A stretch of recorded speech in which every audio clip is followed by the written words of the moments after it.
Assalamualaikum warahmatullahi wabarakatuh. Sahabat beriman, akhirat menjadi tempat berkumpulnya manusia dari awal penciptaan sampai akhir masa kehidupan di dunia. Pada hari itu, tiap umat akan dipanggil dengan pemimpinnya, termasuk umat Nabi Muhammad SAW. Di antara manusia yang begitu banyak, Nabi Muhammad SAW akan mengenali umatnya dengan ciri-ciri tertentu. Lantas, bagaimana pertemuan para nabi dengan umatnya? Bagaimana Nabi Muhammad SAW mengenali umatnya di akhirat? Amalan apa yang membuat manusia bisa dikenali Nabi Muhammad SAW? Simak ulasannya dengan menonton video ini hingga akhir. Tapi sebelum lanjut, jangan lupa klik subscribe, like, dan lonceng notifikasi untuk mendukung channel ini agar terus menyiarkan syiar Islam. Pertemuan para nabi dan umatnya di akhirat. Setelah hari kebangkitan, manusia akan dikumpulkan di padang mahsyar. Para nabi dan rasul menjadi pemimpin bagi umatnya masing-masing. Hal ini sebagaimana dalam firman Allah Azza wa Jalla.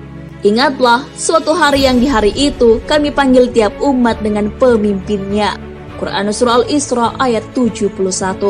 Ayat tersebut menjelaskan bahwa manusia pada hari kiamat akan dipanggil secara berkelompok. Umat Islam akan dipanggil pada kelompok yang dipimpin oleh Nabi Muhammad SAW. Ibnu Abi Hatim meriwayatkan Ibnu Abbas radhiyallahu anhu berkata, pemimpin kebaikan dan pemimpin kesesatan. Sementara Anas bin Malik berkata, arti pemimpin adalah nabi setiap umat. Tafsir Ibnu Abi Hatim. Dengan begitu, kita bisa memahami bahwa para nabi mengenal umatnya ketika berada pada kelompok yang bersama dengannya. Sehingga setiap nabi dan rasul akan memimpin umatnya masing-masing. Termasuk juga Rasulullah SAW.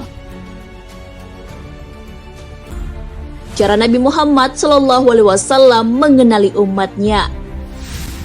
Di akhirat nanti, seluruh manusia akan dikumpulkan. Di antara banyaknya manusia, Nabi Muhammad SAW akan mengenali umatnya dengan ciri-ciri tertentu. Di antara ciri khas umat Nabi Muhammad SAW pada hari kiamat adalah memiliki ghurrah atau tahjil. Hal tersebut sebagaimana yang diriwayatkan Abu Hurairah radhiyallahu anhu. Rasulullah SAW bersabda, sesungguhnya telagaku lebih jauh daripada jarak kota Ailah dengan kota Aden.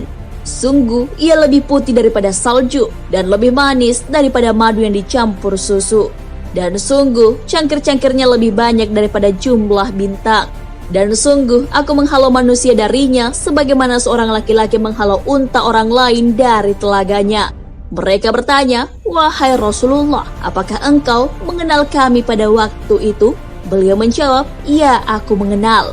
Kalian memiliki tanda yang tidak dimiliki oleh umat-umat lain. Kalian muncul dalam keadaan memiliki ghurrah dan tahjil disebabkan bekas air wudhu. Hadis riwayat Muslim. An-Nawawi Asy-Syafi'i rahimahullahu dalam kitab Syarh Sahih Muslim menjelaskan yang dimaksud ghurrah dan tahjil. Ghurrah adalah tanda putih di dahi kuda, sedangkan tahjil adalah tanda putih di kedua tangan dan kaki kuda. Para ulama berkata, cahaya yang terdapat pada anggota wudhu pada hari kiamat disebut ghurrah dan tahjil, karena menyerupai ghurrah yang dimiliki kuda.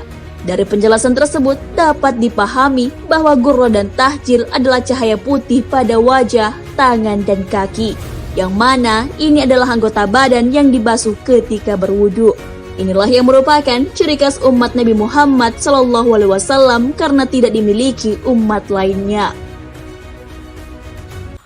Amalan agar dikenal Nabi Muhammad SAW di akhirat. Setelah dibangkitkan kembali, manusia akan sibuk menyelamatkan diri dari siksaan neraka. Di hari inilah Nabi Muhammad SAW sebagai pemimpin Islam akan mengenali umatnya. Akan tetapi, Nabi Muhammad SAW bisa mengenali umatnya yang memiliki ghurrah dan tahjil. Memiliki ghurrah dan tahjil adalah bagian dari keutamaan wudhu. Sebagaimana wudhu merupakan kecintaan Allah Azza wa Jalla karena dapat menghapus dosa. Ghurrah dan tahjil merupakan cahaya putih yang bersumber dari bagian tubuh yang dibasuh ketika berwudu. Syekhul Islam Ibnu Taimiyah rahimahullahu ditanya tentang hadis Nabi Muhammad SAW. Sesungguhnya kalian akan datang pada hari kiamat dalam keadaan memiliki ghurrah dan tahjil karena bekas air wudhu. Ini adalah ciri-ciri orang yang mendirikan sholat. Sementara anak-anak kecil akan mengikuti laki-laki dewasa.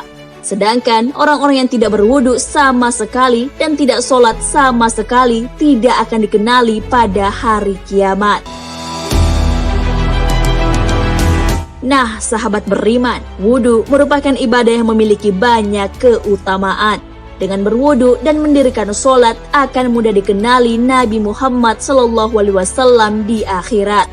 Rasulullah SAW bersabda, sesungguhnya mereka akan datang dalam keadaan wajah, tangan dan kakinya bercahaya karena wudhu.